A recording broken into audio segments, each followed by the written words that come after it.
नमस्कार डरावने कहानियों के शौकीनों।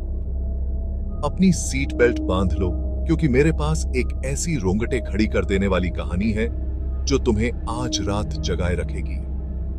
ये भारत के दिल से निकली एक सच्ची डरावनी दास्तां है।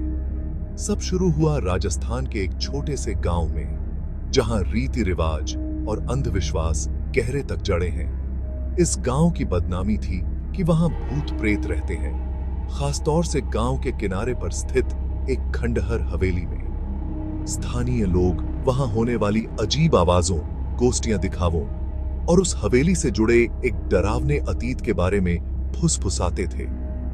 एक रात दोस्तों के एक ग्रुप ने इन अफवाहों को चुनौती देने का फैसला किया। वे जवान, निडर और शक्की थे। आधी रात को चुपके से हवेली में घुसते हुए उनके पास टॉर्च और रोमांच का एहसास था। जैसे ही उन्होंने अंदर कदम रखा, हवा भारी महसूस हुई और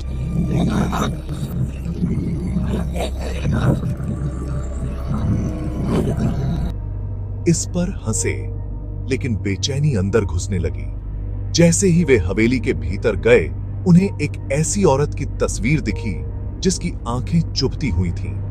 उसकी आंखें उन्हें हर जगह फॉलो करती हुई लग रही थीं।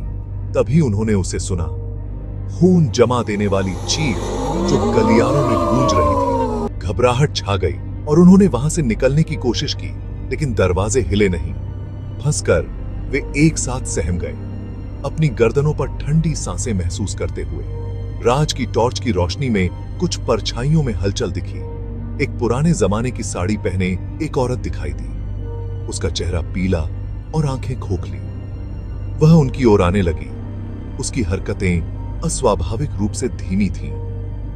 दोस्त डर से सुन्न हो गए, हिलने या बोलने में असमर्थ। जैसे ही वह उनके पास पहुंची, दरवाजे जोर से खुल गए और वे अपनी जान बचाकर भागे। कभी पीछे मुड़कर नहीं देखा। आज तक उनमें से कोई भी उस बारे में बात नहीं करता जो उन्होंने देखा। वह हवेली सुनसान पड़ी रहती है, अपने भीतर की भयावहता की एक चुप गवाह।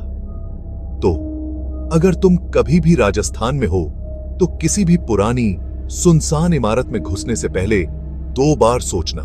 सुरक्षित रहो और अच्छी नींद लो। अगर तुम सो पाओ। देखने के लिए शुक्रिया और रोंगटे खड़े कर देने वाली कहानियों के लिए लाइक, शेयर और सब्सक्राइब करना न भूलें।